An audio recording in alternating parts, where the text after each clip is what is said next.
So congratulations both of you. పొద్దున్న రాగానే యాక్చువల్గా ఇప్పుడే జస్ట్ వచ్చినాను, సిస్టర్లు నాకు గుడ్ న్యూస్ ఇచ్చినారు, పాజిటివ్, వెరీ హ్యాపీగా.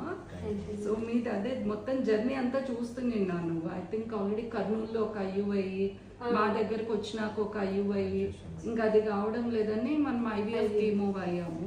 IVF లో కూడా హిస్ట్రోస్కోపీ చేయాల్సి వచ్చింది, అంటే లోపల చిన్న పాలిప్ ఉంది, అది మనకి సక్సెస్ అడ్డం కావచ్చు అన్నట్లు అది తీసేసి చేసాం. సో మీకు ఎలా అనిపించిందమ్మా ఇక్కడ ట్రీట్మెంట్ కానీ తర్వాత స్టాఫ్ రిసీవింగ్ కానీ? బాగా హ్యాపీగా అనిపించింది. సో అన్ని రకాలుగా నీకు ఇన్ఫర్మేషన్ సపోర్ట్ అంతా మంచిగా ఇచ్చారు. సిస్టర్స్ కూడా మంచిగా ఒక స్టేజ్ లో ఫుల్ ఎమోషనల్ అయిపోయినావని వీళ్ళు చెప్తున్నారు. ఐ థింక్ ఫర్టిలిటీ అంటేనే అందరికి అంటే అందరు అడిగే మాటల వలన ఎక్కువ రోజులు రాకపోవడం వలన చాలా స్ట్రెస్ ఉంటుంది. ట్రీట్మెంట్లు చేయించుకుంటూ వాటిలో కూడా రాకుంటే ఇంకా బాధ ఎక్కువ అయిపోతుంది. అదే అందుకని మేము కూడా మ్యాక్సిమం అంటే తక్కువ సమయంలో రిజల్ట్ ఎట్లా తెప్పియాలనే చూస్తాం. కాబట్టి పాజిటివ్గా నమ్మకంగా చేయించుకుంటే ఒకసారి కాకుంటే ఒకసారి వచ్చేస్తుందనే చెప్తాము. మీకేమనిపిస్తుంది, ఏమైనా చెప్పాలనుకుంటే? హ్యాపీ.